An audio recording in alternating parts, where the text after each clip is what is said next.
प्रिय विद्यार्थियों, BSR Hindi literature YouTube channel में प्रोफेसर एसआर मीना की ओर से आप सभी का बहुत बहुत स्वागत। प्रिय विद्यार्थियों,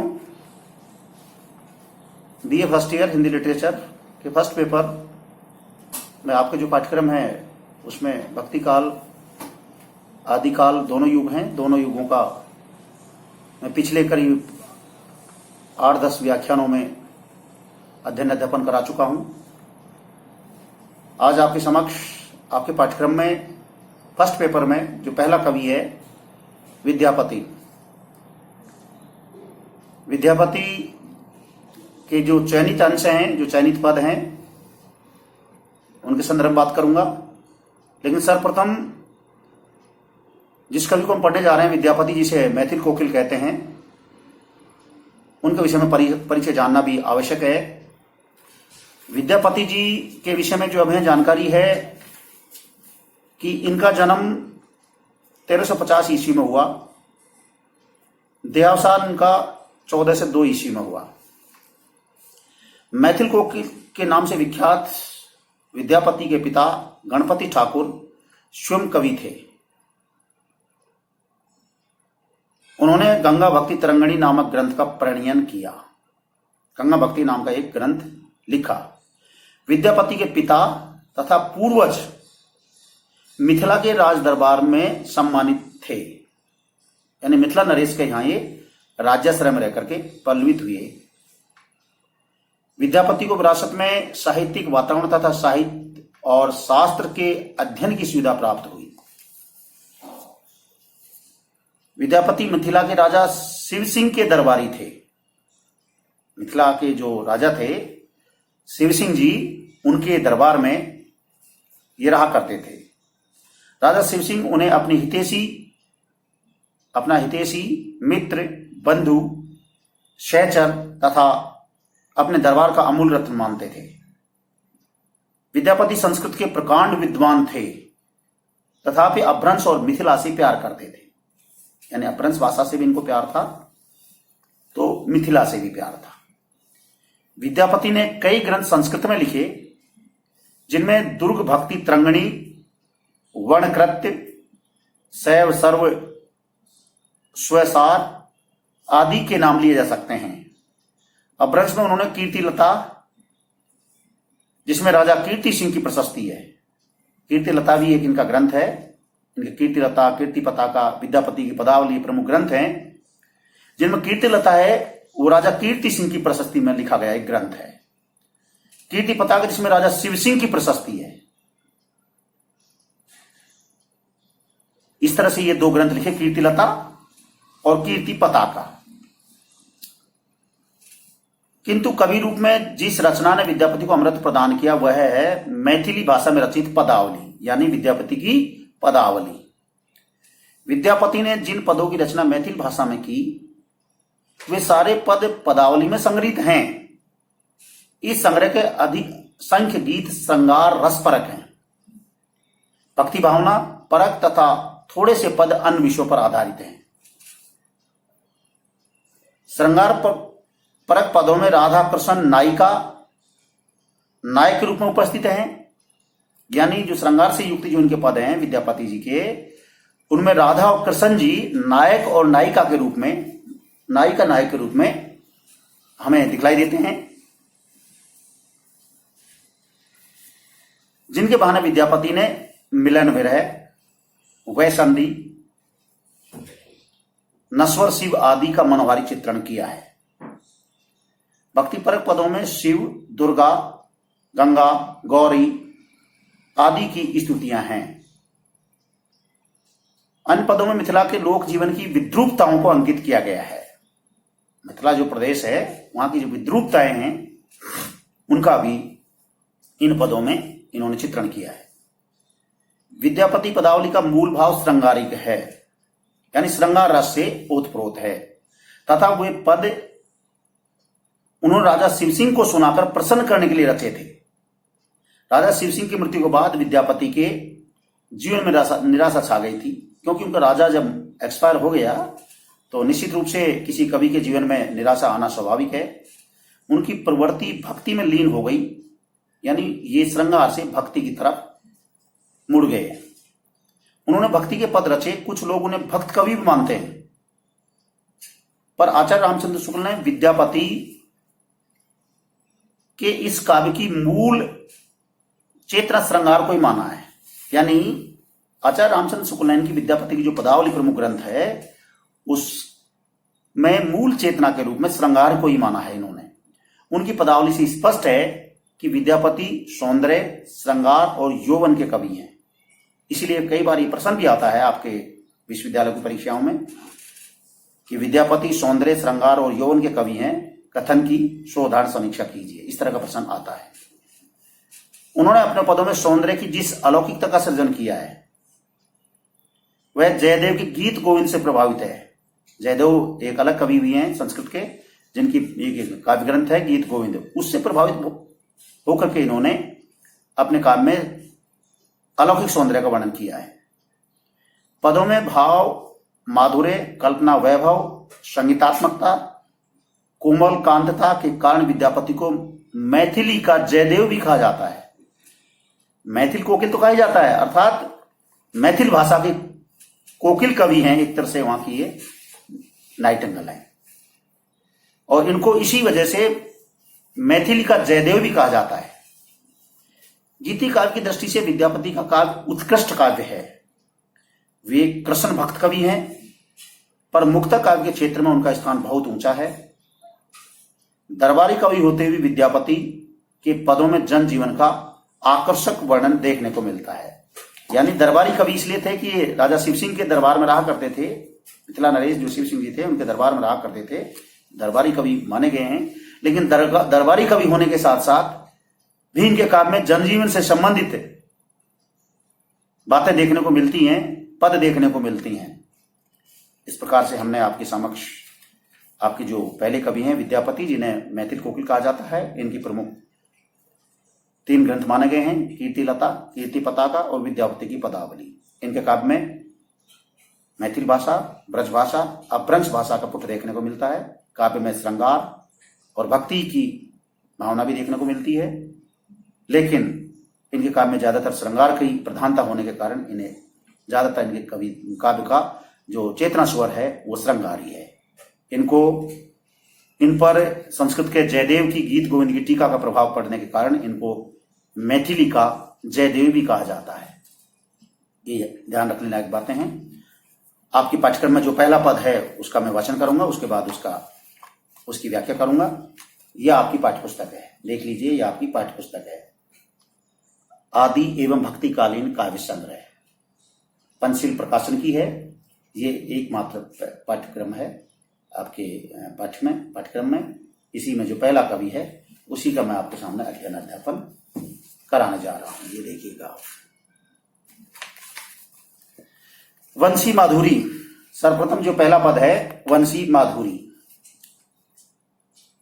नंदक नंदन कदम्बेरी तरुतरे धीरे धीरे टरई बोलाव, समय संकेत निकेतन बैसल बेरी बेरी बोली बटाव, सामरी तोरा लागी अनुखने विकल मुरारी, जमुना के तेरो पुवन उद्वेगल, फिरी फिरी ततई निहारी, गोरस बिके निके अवैते जाइए, जन जन पुंछे बनवारी, तोए मति मान सुमति मधुसूदन, वचन सुनऊ की चूबो मोरा, बनई विद्यापति सुन बरजोवती, वंदई नंद किशोरा।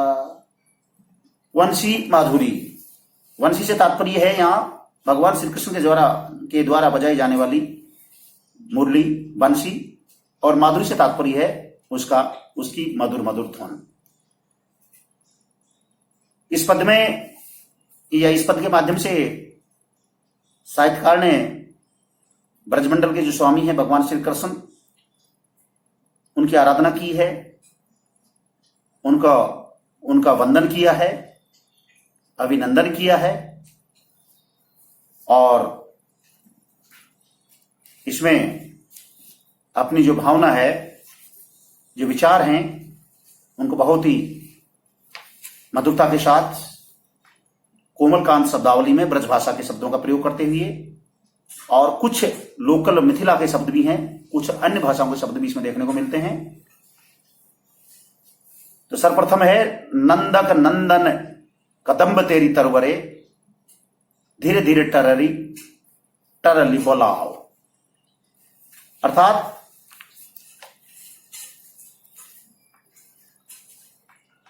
भगवान श्री कृष्ण जिनको नंद बाबा के नंदन कहा गया है, नंद बाबा के जो नंदक हैं, नंदक यानी नंद बाबा के जो पुत्र हैं, नंदन अर्थात पुत्र बेटे कृष्ण, कदम्ब तेरी तरवरे, कदम्ब के पेड़ के नीचे बैठे हुए हैं, धीरे धीरे टरई बुलाओ। धीरे धीरे, टरली मानी पुकारते हैं, टेर लगाते हैं, आवाज लगाते हैं, बुलाओ अर्थात धीरे धीरे धीरे धीरे उस कदम के पेड़ के नीचे बुलाते हैं। समय संकेत निकेतन वैसल, धीरे धीरे समय इस बात का संकेत दे रहा है कि समय संकेत निकेतन वैसल, निकेतन मानी पास में या वास, अर्थात धीरे धीरे वो ये भी संकेत दे रहे हैं समानुसार कि आप सभी मेरे पास आकर के बैठ जाइए। निकेतन मानी यहां घर होता है या वास है अर्थ, और बैसल मानी बैठना।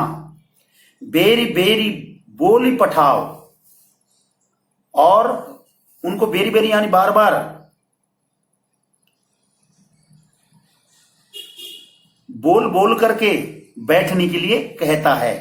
पठाओ मानी कहता है या बोलता है या भेजना भी अर्थ आता है एक जगह। सामरी तोरा लागी अनुखने विकल मुरारी, सामरी का अर्थ है सांवरी, तोरा मानी तुझे, अनुखने का तात्पर्य है चिंतित होना, विकल मुरारी। यहां जो सामरी शब्द आया है वो राधा जी के लिए आया है, अर्थात साहित्यकार ये कहना चाहता है कि राधा जी भगवान श्री कृष्ण के बिना अपने आप को व्याकुल अनुभव करा रही हैं। विकल मानी व्याकुल और मुरारी यहां कृष्ण से तात्पर्य है। जमुनाक तीर उपवन उद्वेगल, जमुनाक मानी यमुना नदी, आगे क्या है, तीर मानी तीर, अर्थात यमुना नदी के किनारे जो बहुत सारे उपवन हैं, बाग बगीचे हैं, जो यमुना के किनारे ही हैं।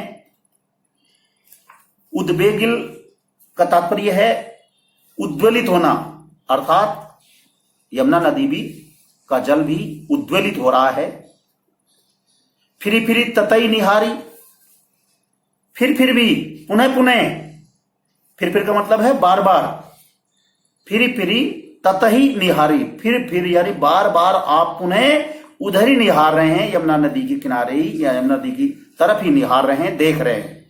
गौरस बिके निके अवैते जाई, गौरस मानी यहां है मक्खन, अर्थात ब्रजमंडल की गोपिकाएं जिनमें राधा भी है, वो ब्रजमंडल के गलियारों में गोकुल गांव में दही बेचने के लिए जाती हैं। तो क्या है, निके माने नीके, तो क्या हुआ है कि गौरस बिके निके अवैते जाइली,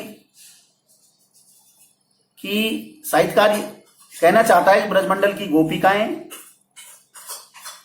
या ग्वालिन और स्वयं राधा जी,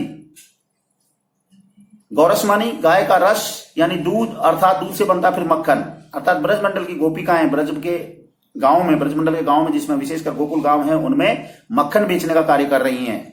मक्खन बेचते बेचते निके मानी अच्छी तरह से, बेचने के पश्चात अवई जाइते, अर्थात ये कह रहे हैं कि अभी से हमारा मक्खन बिक गया, अभी से हम जाएं, यानी उनका जाने का मन नहीं है। वो किसी न किसी बहाना करके, किसी न किसी तरह का बहाना करके अपने प्रियतम भगवान श्री कृष्ण को देखना चाहती हैं। अवई, अवई मानी अवार अवार, अभी से जाइते, अर्थात अभी से क्या जाएंगी। जनि जनि पुंछ बनवारी, बनवारी का तात्पर्य है वन में विचरण करने वाला, अर्थात भगवान श्री कृष्ण। पुंछ मानी पूछते हैं, जने जने लोग, हर आदमी उनसे पूछता है कि भगवान श्री कृष्ण कहां है, या भगवान श्री कृष्ण के विषय में वो जने जने से यानी प्रत्येक आदमी से पूछती हैं। क्या पूछती हैं, तोहे मति मान सुमति मधुसूदन, कि मधुसूदन का अर्थ है कृष्ण, तोहे मति मान सुमति मधुसूदन, कि हे सुमति, सुमति आया राधा जी के लिए कि हे सुमति, हे श्रेष्ठ बुद्धि वाली, अच्छी बुद्धि वाली राधा जी, क्या मधुसूदन यानी जो भगवान श्री कृष्ण हैं, आपका मन, आपका मत, आपकी बुद्धि उन्हीं की तरफ है, पूर्णतः उन्हीं की तरफ लगी हुई है। तो ये मतिमान सुमति मधुसूदन, वचन सुनऊ कुछ मोरा, मोरा मानी मेरे, अर्थात कुछ मेरी बात भी सुन लीजिए। भनई विद्यापति सुन वर्जोवती, वर्जोवती का अर्थ है जोर जोर से,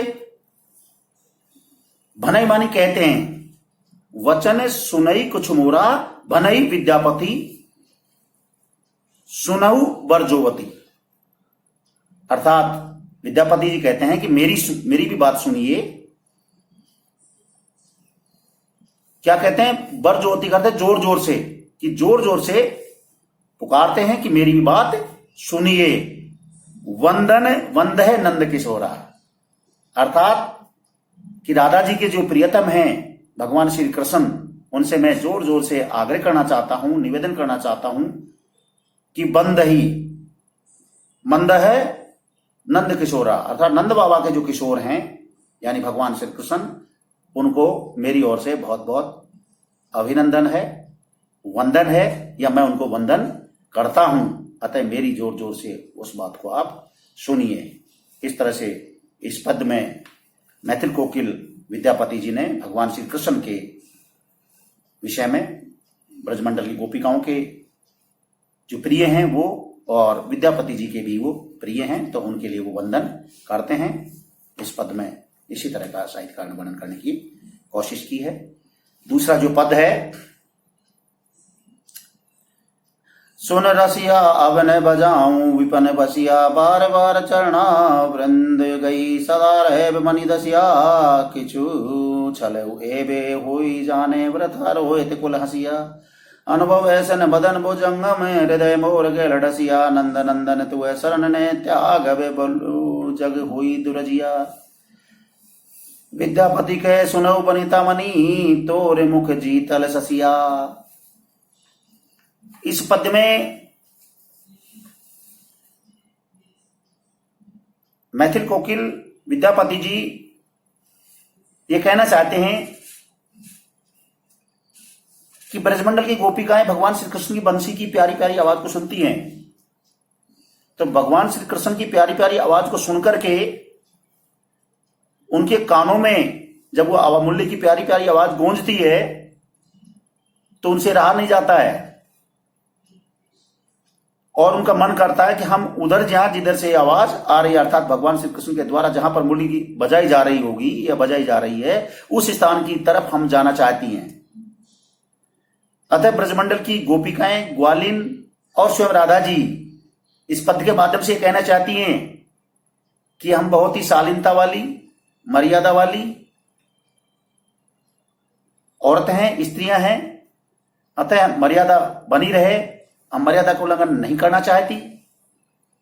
इसलिए आपसे, ये हमारे इष्टदेव यानी प्रियतम भगवान श्री कृष्ण, आपसे हमारा निवेदन है कि आप बार बार मुरली न बजाएं, हमसे रहा नहीं जा रहा है। इसी प्रकार की अभिव्यक्ति इस पद के माध्यम से साहित्यकार करने जा रहा है। सुन रसिया अब न बजाऊं विपिन बसिया, विपिन मानी जंगल और बसिया मानी बांसुरी। सुन रसिया संबोधन है, साहित्यकार ब्रजमंडल गोपिकाओं के माध्यम से कह लो, या ग्वालिनों के माध्यम से, या राधा जी के माध्यम से कहना चाहता है, या ये कहना चाहती है राधा जी कि हे मेरे रसिया, हे मेरे प्रियतम, हम आपसे आग्रह करती हैं कि अब न बजाऊं विपिन बसिया, कि अब आप ब्रजमंडल के जो जंगल है, गोकुल वृंदावन का जो जंगल है, उसमें आप अब बंसी न बजाएं। ऐसा हम आपसे आग्रह करना चाहती हैं, कहना चाहती हैं। बार बार चरणावृंद गही सदा रहे बनी दसिया, क्योंकि हमारा मन बार बार आपके चरण कमलों में रहना चाहता है। बार बार चरणावृंद गही, चरणावृंद का अर्थ है चरण कमलों को पकड़कर, गई मानी पकड़ करके, बार बार हमारा मन करता है कि हम सदैव आपके चरण कमलों को पकड़कर बैठे रहें, बिल्कुल उनके निकट रहें, सदा रहे बनी रसिया। और ये भी कह देना चाहती हैं कि हम सदैव आपके चरण कमलों को पकड़ करके बैठी रहना चाहती हैं और हमेशा हमेशा के लिए आपकी दासी बन करके रहना पसंद करती हैं, दासी भी बनने को तैयार हैं, दासी बनकर रहना चाहती हैं। कि छलऊ की होएब के जाने वृथा होत कुल हंसिया। कि छलऊ की होए वे जाने। ब्रजमंडल की गोपिकाएं बड़ी चतुर हैं, वो कहती हैं कि हो सकता है हमारे साथ यही एक छलावा हो या छल हो। होएब के जाने अर्थात क्या होगा क्या नहीं होगा, छल होगा, कपट होगा, विश्वासघात होगा, क्या होगा क्या नहीं होगा, ये तो हम नहीं जानती हैं। होएब जाने अर्थात हम कुछ भी नहीं जानती हैं। वृथा होत कुल हंसिया। और हम ये भी कहना चाहती हैं कि आप मुरली बजाते हो और हम आपकी मुरली की आवाज सुनकर के, जैसे हमारे कानों में आपकी प्यारी प्यारी मुरली की मधुर ध्वनि सुनाई पड़ती है, तो हमारा मन आपके पास जाने के लिए ललायित होता है, मन करता है। तो वृथा होत कुल हंसिया अर्थात हमें न तो आप दर्शन देते हो, न हमारे पास आते हो, न मिलते हो, और व्यर्थ ही हमारे कुलमानी परिवार वाले, समाज वाले हमारी व्यर्थ में, बेकार में हमारी हंसी कर रहे हैं या हमारी जग हंसाई होती है। अनुभव ऐसन मदन भुजंगम हृदय मोर गेल डसिया।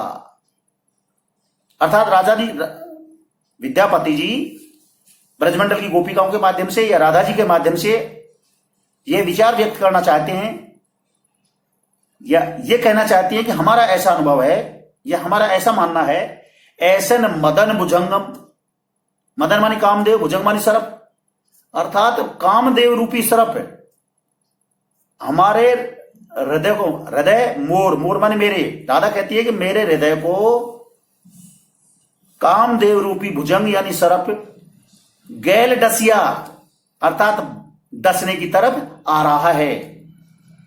समझ गए?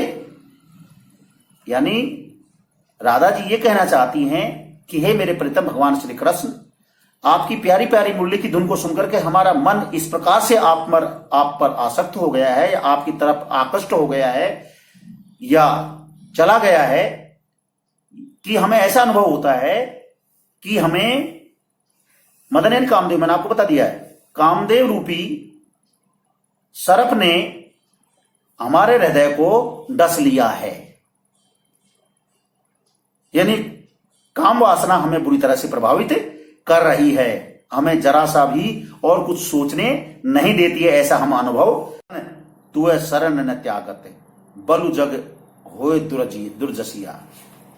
नंद नंदन, नंद शब्द आया है नंद बाबा, और नंदन माने पुत्र, अर्थात नंद बाबा के जो पुत्र हैं कौन, भगवान श्री कृष्ण। तू है माने तुम, शरण न त्यागब अर्थात अब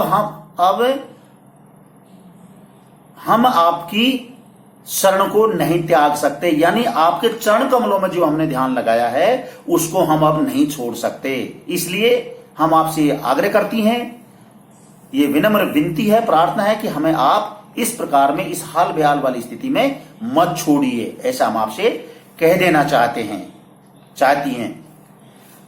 बलु जग होई दुर्जसिया, बलु मानी यद्यपि आपको, दुर्जसिया मतलब है बुरा जस, कुयस, अपयस, अर्थात जग में आपको कितना ही कुयस मिले, अपयस मिले, लेकिन फिर भी हमें आप मत त्यागिए। अर्थात दूसरा अर्थ यह भी है कि हम किसी भी सूरत में, चाहे हमारा लोग हमको बदनामी करें, बदनामी समझे हमारी, कितनी भी हमारी खिल्ली उड़ाएं, मजाक उड़ाएं, कि हमें कुछ भी करने सोचे हमारे विषय में, लेकिन हम आपको नहीं त्यागना चाहती। इसलिए आपसे भी हमारा निवेदन है कि आप भी हमसे मुंह न फेरें, हमारे ऊपर बराबर हमारी तरफ अपनी कृपा बनाए रखें, हमें आप अपने चरण कमलों में स्थान सदैव देते रहें या निकटता का एहसास कराते रहें। विद्यापति कहे सुनु बनिता मनी तोर सुख जीतल ससिया। विद्यापति जी कहते हैं कि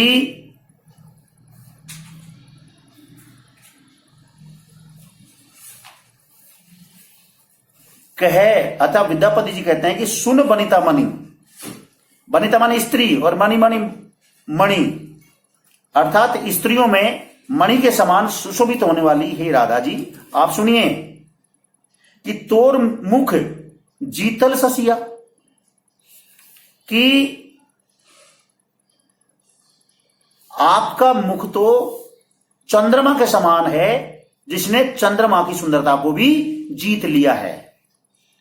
तोर मुख जीतल, ये जीतल शब्द नहीं है, शीतल आएगा, और जीतल के अर्थ में भी हो सकता है जीतल, लेकिन शीतल, जीतल ससिया, शीतल ससिया, ससिया मानी चंद्रमा, कि हे राधा जी कि आपका जो मुख है वो चंद्रमा की तरह सुशोभित है, सुंदर है, सुंदरता प्रदान करने वाला है, या अर्थात सुंदरता से भी ज्यादा है, चंद्रमा से भी ज्यादा सुंदरता, शीतलता प्रदान करने वाला है, अर्थात आपने तो चंद्रमा को भी जीत लिया है।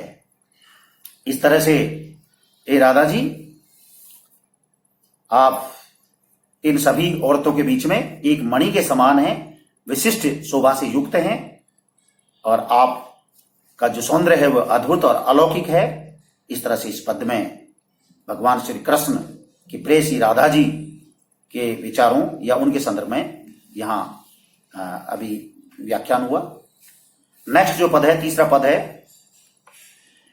विरह व्याकुल बकुल तरुवर पेखल नंद कुमार रे, नीरज नील नीरज नयन से सखी डरई नीर अपार रे, पेखी मलज पंख मृग मद तामरस घन सार रे, निज पानी पल्लव मूंदी लोचन धरनी पड़े अम्बसार रे, बहे मंद सुगंध शीतल मंद मलय समीर रे, जनि प्रलय कालक प्रलय पावक दय सुन शरीर रे, अधिक बेपथ द्रस टूटी पड़े खिति मृसन मुक्ता भाल रे, अनिल तरल तमाल तरवल मुंचे सुमन से जाल रे, मान जानी तजी सुंदर चलो जय राय रसिक सुजान रे, सुखद श्रुति अति सरस दंडक कवि विद्यापति भान रे। इस पद में मैथिल कोकिल विद्यापति ने ब्रजमंडल की ग्वालिन, गोपिकाएं और स्वयं राधा जी भगवान श्री कृष्ण के वियोग में जो व्याकुलता का अनुभव कर रही हैं, और संपूर्ण ब्रजमंडल की प्रकृति भी भगवान श्री कृष्ण के वियोग में उदासीनता छाई हुई वाली प्रतीत होती है। इस प्रकार का वर्णन इसमें किया जा रहा है कि विरह व्याकुल बकुल तरवर पेखल नंद कुमार रे। विद्यापति जी कहना चाहते हैं कि विरह व्याकुल बकुल, बकुल एक पेड़ का नाम है, तरवर मानी पेड़, और बकुल मानी एक पेड़ का नाम है, पेखल मानी देखकर, नंद कुमार रे, नंद बाबा के कुमार, अर्थात नंद बाबा के जो कुमार हैं, जो लाल हैं, सुपुत्र हैं भगवान श्री कृष्ण, विरह व्याकुल वकुल तरवर पेखल नंद कुमार रे, कि हे भगवान श्री कृष्ण, आप नंद बाबा के जो कृष्ण जी हैं, उनसे मेरी आग्रह है, उनसे निवेदन है कि आप सुने, आप देखें कि आपके अभाव में बकुल नामक वृक्ष, यानी ब्रजमंडल की प्रकृति, वहां के बाग बगीचे, वहां के उपवन, पेड़ तक विरह व्याकुल ताकि स्थिति में दिखाई दे रहे हैं। इस बात को हे नंद बाबा के पुत्र भगवान श्री कृष्ण आप देखिए, पेखल माने देखिए, नील नीरज नयन से सखी धरई नीर अपार। नील नीरज अर्थात नील कमल के समान, नील नीरज, नीरज माने कमल, नयन से सखी, नीले कमल के समान नेत्र वाली जो स्वयं राधिका जी हैं और अन्य उसकी सखियां हैं, धरई नीर अपार रे। हे नंद बाबा के पुत्र नंद नंदन भगवान श्री कृष्ण, आपके वियोग में नीले कमल के समान सुंदर नेत्रों वाली स्वयं राधा जी और ब्रजमंडल की अन्य ग्वालिन ग्वालिनों के नेत्र से सदैव अश्रुपात होता रहता है, नयनों से नीर ढरता रहता है। यानी वियोग में, आपके वियोग में लगातार उनके नेत्रों से अश्रुपात होता रहता है। अतः है ब्रजेश, आपसे निवेदन है, रे आया है यानी संबोधन किया जा रहा है बार बार कि सुनिए, अरे सुनिए, अरे जैसे बोलते हैं ना ऐसे, अरे कि भगवान श्री कृष्ण आप सुनिए उनकी विरह व्यथा को, देखिए, अनुभव कीजिए। पेखी मलज पंक मृगमद तामरस घनसार रे, देखिए, पेखी मानी वहीं देखना, देख करके, मलज पंक मृगमद अर्थात कस्तूरी, मलज पंक, पंक मानी कमल, यह पंक मानी कीचड़ होता है, और मृगमद अर्थात सब पूर्णतः अर्थ निकला कस्तूरी, घनसार मानी घना, और पानी पल्लव मानी हाथ रूपी पत्ते, कि पेखी मलज पंक मृगमद तम ताम रस घनसार रे, कि हे श्री कृष्ण जी आप देखिए कि मलज, मलज मानी शीतल और सुगंधित, पंक मृगमद यानी कस्तूरी, जो स्वयं उन्हीं के पास होती है, लेकिन उसके लिए वो इधर से उधर भटकती है।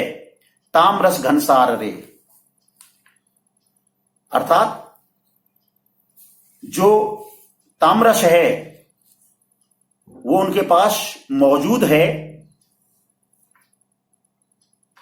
लेकिन उसके लिए भी वो इधर से उधर भटकती हैं। यानी भगवान श्री कृष्ण उनके हृदय में है, लेकिन वो उनके पास नहीं है, इसलिए उसके लिए वो भटकती हैं। निज पानी पल्लव मूंदी लोचन घर निपड़ अंबसार रे, हे कृष्ण जी हम आपसे कह देना चाहती हैं कि निज पानी पल्लव, निज मानी अपने, और पानी मानी हाथ, पल्लव मानी पत्ते, अर्थात अपने हाथ रूपी पत्तों में, निज पानी पल्लव अपने हाथ रूपी पत्तों में, रूपक अलंकार, मूंदी लोचन अपने हाथ रूपी पत्तों से अपने स्वयं के आंखों को मूंद लेती हैं, ढक लेती हैं। धरनी पड़ी अंबसार, धरनी मानी पृथ्वी, की पृथ्वी पर हमारे जो आंसू पड़ते हैं या पृथ्वी पर जो हमारी नजर पड़ती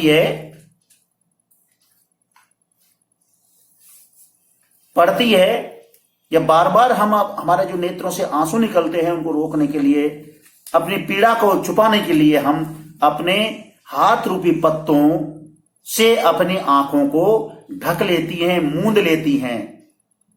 और हम आपसे क्या कहें, अर्थात हम अपनी विरह व्यथा के विषय में आपको क्या कहें, क्या सुनाएं।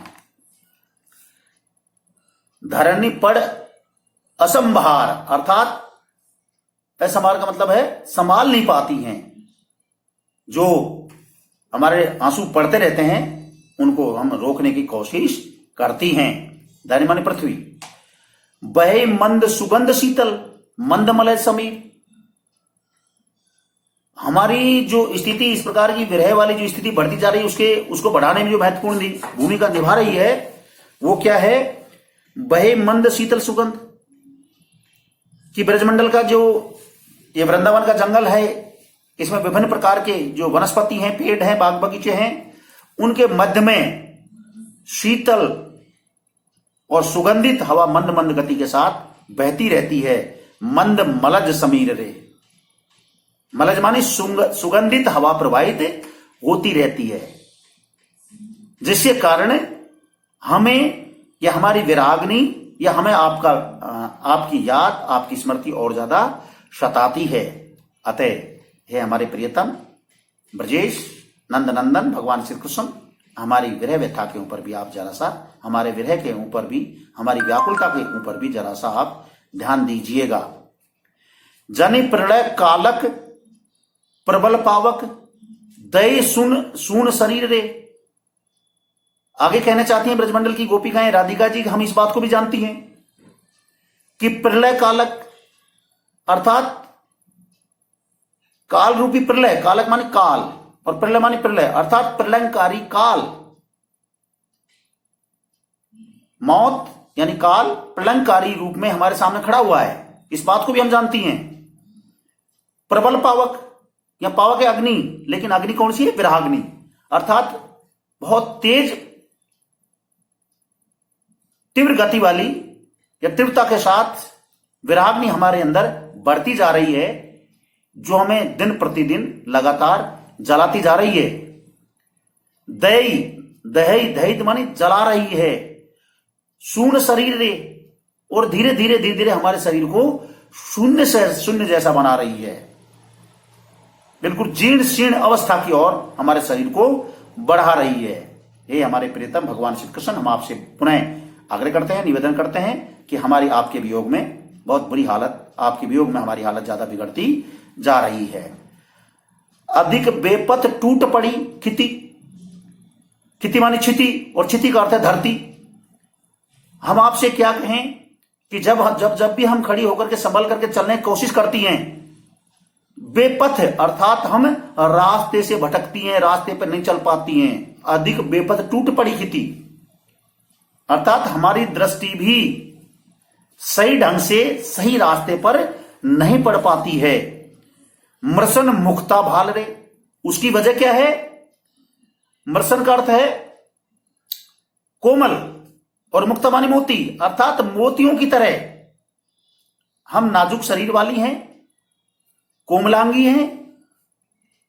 भाल मानी शरीर, मोतियों के समान शरीर वाली, कोमलांगी। हम ब्रजांगना, हम गोपिका, हम ग्वालिन और मैं स्वयं राधा, हम शरीर से कोमल हैं इसलिए, और दूसरा हम ऊपर से विराग्नि में जल रही हैं, इसलिए हम सही रास्ते पर सही मायने में नहीं चल पा रही हैं। बेपथ आया है ना, बेपथ शब्द, इसलिए हम सही मायने में सही रास्ते पर नहीं चल पा रही हैं, उस पर हमारी दृष्टि भी नहीं पड़ रही है। अनिल तरल तमाल तरवल, मुंच सुमनस जाल रे। अनिल मानी हवा, सलीन मानी पानी, अनिल मानी हवा, अनिल मानी आग। अनिल तरल तमाल तरवल। आगे ब्रजमंडल की गोपिकाएं यशोम राधा जी कहती हैं कि ब्रजमंडल का जो वृंदावन है, जहां पर यमुना नदी प्रवाहित हो रही है, उस यमुना नदी के किनारे जो तमाल वृक्ष हैं, तमाल तरवर, यहां पर अनुप्रास अलंकार की छटा देखने को मिल रही है। अनिल तरल तमाल तरवर, अर्थात बहुत सारे जो तमाल वृक्ष हैं, उन तमाल वृक्षों के बीच में होकर के शीतल और सुगंधित हवा प्रवाहित हो रही है। मुंच सुमनस जाल रे। मुंच मानी एक तरह से मूंदना, तोड़ना। मुंच सुमनस जाल रे, अर्थात जो हमारा कभी कभी अच्छा मानस होता है, सुमनस हमारा जो कभी कभी अच्छा मानस बनता है, उसको ये शीतल और सुगंधित हवा तोड़ देती है। यानी एक तरह से जब ये अच्छी अच्छी चलती है तो हमें हमारी विराग्नि और बढ़ती है। वैसे तो शरीर को ठंडी हवा अच्छी लगनी चाहिए, शीतल और सुगंधित हवा अच्छी लगनी चाहिए, लेकिन ये ब्रजमंडल की गोपिकाएं, ये राधा जी भगवान श्री कृष्ण के वियोग में बुरी तरह से विराग्नि में जल रही हैं, इसलिए उनको शीतल और सुगंधित हवा भी अच्छी नहीं लग रही है। मुंच मानी तोड़ना। सुमनस जाल रे, अर्थात हमारा जो अच्छा मन है उसके जाल को ये तोड़ रही हैं। मान मानी तजी सुंदरी, चलू जहें राय रसिक सुजान रे। मुंच मानी तोड़ना, राय मानी रहते हैं, दंडक मानी वन का नाम है, बट मारी ठग। साहित्यकार आगे कहता है कि मान मानी तजी सुंदरी चलू जहें, अपने मान को मार करके, मान करते हैं अभिमान या अपना अहम को मार करके, मान मानी अपने अभिमान को त्याग करके, छोड़ तजी मानी छोड़ करके सुंदरी चलू जहें, अर्थात सुंदरी से तात्पर्य ब्रजमंडल की ग्वालिन और स्वयं राधा जी अपने मान को छोड़ करके, अपने अहम को छोड़कर स्वयं चलती हैं। राय रसिक सुजान रे, राय मानी रहते हैं, अर्थात वहां की तरफ चलती हैं या उधर की तरफ चलने की कोशिश करती हैं जहां पर उनके सुजान अर्थात भगवान श्री कृष्ण रहते हैं, निवास करते हैं, उसकी तरफ वो चलने की कोशिश करती हैं। सुखद श्रुति अति सरस दंडक, कवि विद्यापति भानरे। आगे विद्यापति जी कहते हैं कि सुखद अर्थात सुख प्रदान करने वाले, श्रुति अति सरस दंडक वन, अर्थात जो दंडक वन है, दंडक या वन का नाम आया है, अर्थात जो दंडक वन की तरह जो सरस है, अति सरस है, जो सुनने में, श्रुति का अर्थ है सुनना और कान भी होता है, जो सुनने में बहुत ही और सुख प्रदान करने वाला महसूस होता है। ऐसे सुखद प्रदान करने वाले वृंदावन के जंगल में जो शीतल और सुगंधित हवा उन तमाम वृक्षों के बीच से होकर के प्रवाहित होती है, वो बिल्कुल दंडक वन के समान सरसता लिए हुए प्रतीत होता है और जो सुनने में, देखने में बहुत अच्छा लगता है, सरसता प्रदान करने वाला लगता है। कवि विद्यापति भानरे, भान मानी ज्ञान, कहना। इस प्रकार से स्वयं विद्यापति जी कहते हैं कि जो ब्रजमंडल का वृंदावन जंगल है वो दंडक वन की सरस के तरह सरसता लिए हुई है, रोचकता, सुंदरता, सौंदर्य लिए हुई है और इस प्रकार का उसमें हमें भान होता है। भान का मतलब एहसास होता है, आभास होता है। इस प्रकार से संपूर्ण पद में ब्रजमंडल की गोपिकाएं या ग्वालिन और स्वयं राधा जी इत्यादि की भगवान श्री कृष्ण के वियोग में जो दशा हो रही है उसका वर्णन किया गया है और साथ ही ब्रजमंडल के वृंदावन जंगल की थोड़ा सा प्राकृतिक सौंदर्य को अलौकिक सौंदर्य के साथ जोड़ने की कोशिश की है। आज के व्याख्यान में आपके सामने इतना ही कह करके मैं अपनी बात को विराम देता हूं, अपने व्याख्यान को समाप्त करता हूं। आप सभी को बहुत बहुत धन्यवाद।